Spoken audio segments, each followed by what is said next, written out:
ಈ ನಡುವೆ ತುಂಬ ಸೆಲ್ಫ್ ಲವ್ ಬಗ್ಗೆ ನಾನು ಕೇಳ್ತಾ ಇದ್ದೀನಿ. ತುಂಬ ಜನ ಮಾತಾಡ್ತಾರೆ, ತುಂಬ ಮಿಸ್ಲೀಡ್ ಮಾಡ್ತಾ ಇದ್ದಾರೆ. ಅಹಂಕಾರ ಅದರಿಂದ ಜಾಸ್ತಿ ಆಗ್ತಾ ಇದೆ, ನೆಗೆಟಿವಿಟಿ ಜಾಸ್ತಿ ಆಗ್ತಾ ಇದೆ, ಸೆಲ್ಫಿಶ್ನೆಸ್ ಜಾಸ್ತಿ ಆಗ್ತಾ ಇದೆ. ಸೆಲ್ಫ್ ಲವ್ ಕರೆಕ್ಟ್ ಮೀನಿಂಗ್ ಗೊತ್ತಾಗ್ತಾ ಇಲ್ಲ. ಸೆಲ್ಫ್ ಲವ್ನಲ್ಲಿ ಅಹಂ ಬ್ರಹ್ಮಾಸ್ಮಿ ಇಲ್ಲವೇ ಇಲ್ಲ. ನಾನಿದು ನಾನಿದು ನಾನಿದು ನಾನಿದು. How do you talk to yourself, not with your ego? How you treat yourself, how do you allow others to treat you? ನಿನ್ನನ್ನು ಅವ್ರು ಯಾವ ರೀತಿ ನೋಡಬೇಕು, ಅವರನ್ನು ನಿನ್ನಲ್ಲಿ ನೋಡೋ ಹಾಗೆ ನೀನು ಕ್ಲಿಯರ್ ಆಗಿದೆಯಾ, ಕ್ಲೀನ್ ಆಗಿದೆಯಾ? ಕನ್ನಡಿನಲ್ಲಿ ನೀನು ನೋಡ್ಕೊಳ್ತೀಯಲ್ಲ, ಹಾಗೆ ಬೇರೆಯವರಲ್ಲಿ ನೀನು ಕಾಣಿಸ್ಬೇಕು, ಅವ್ರು ನಿನ್ನಲ್ಲಿ ಕಾಣಬೇಕಲ್ವಾ?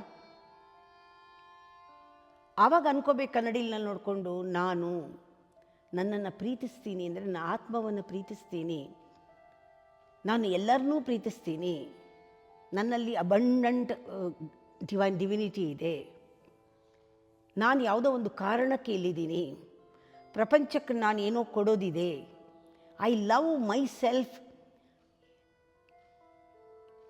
ಇದು ಇಲ್ಲದೆ ಇದ್ದರೆ, ಈ ಭಾವನೆ ಸೆಲ್ಫ್ಲೆಸ್ ಆಗಿ ಇಲ್ಲದೆ ಇದ್ದರೆ ಸಿಲ್ಲಿ ಸೆಲ್ಫ್ ಲವ್.